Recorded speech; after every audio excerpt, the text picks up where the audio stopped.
garden. Its labors have become too much for us to handle while working together.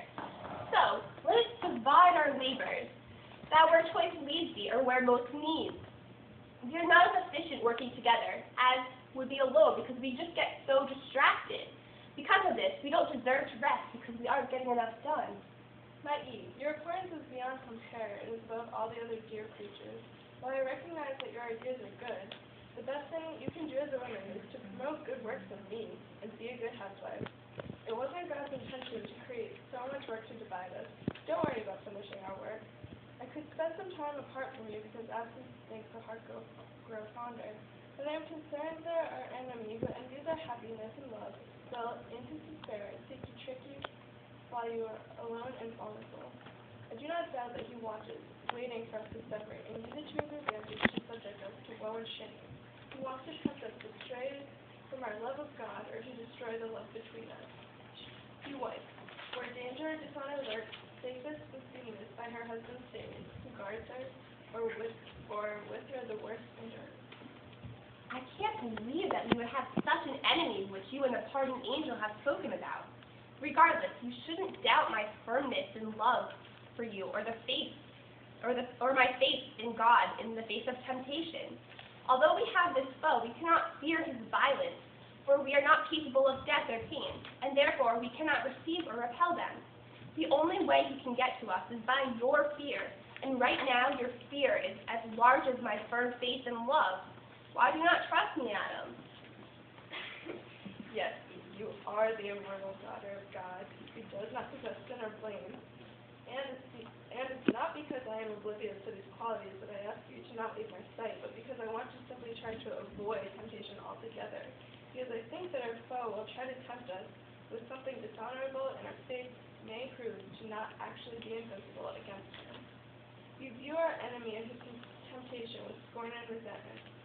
And although his temptation will be ineffective in corrupting us, do not misunderstand that I am just trying to simply avoid temptation by keeping you from being alone. He would not try to tempt us when we were together, nor do I believe that he would try to tempt me first. Through you, I can see every virtue, and know that to you I am wise, watchful, and strong. But physical strength will not save us from temptation.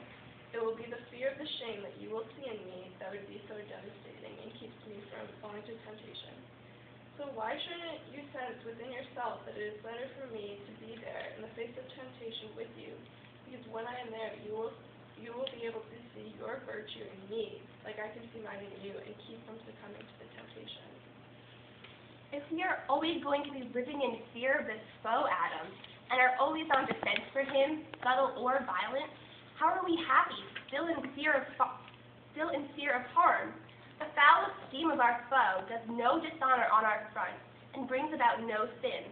Our foe is only sticking the foul on him, and we can choose to shun him or fear him, but we must still find peace within both. What are faith, love, and virtue without help from others? We cannot suspect that because we are happy, we have been left imperfect by our Creator.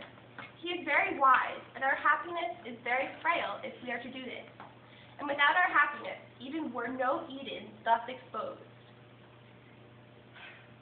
Eden holds the best of things because God created them. His creations have no defects, no imperfections, and this includes us, or at least should, since man's happiness would then be secure from loss.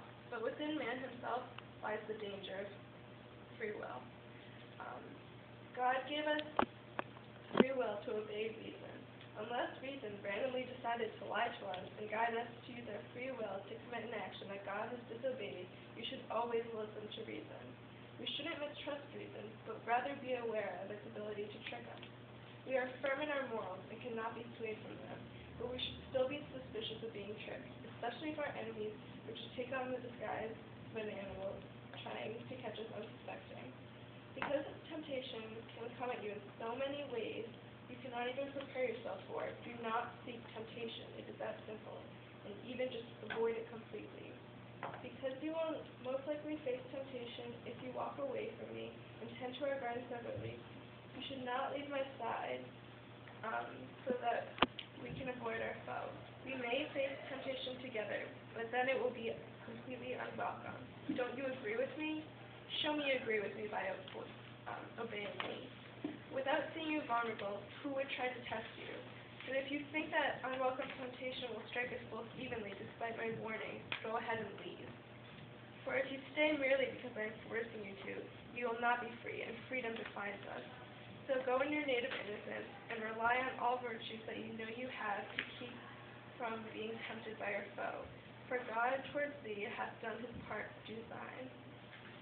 I have been forewarned by your last reasoning words, but only touched by the fact that our trial may find us both, perhaps, unprepared. The more willing I go, because I don't think that our proud foe would prey on the weaker of us first. This will be so twisted that it will shame and repulse our foe.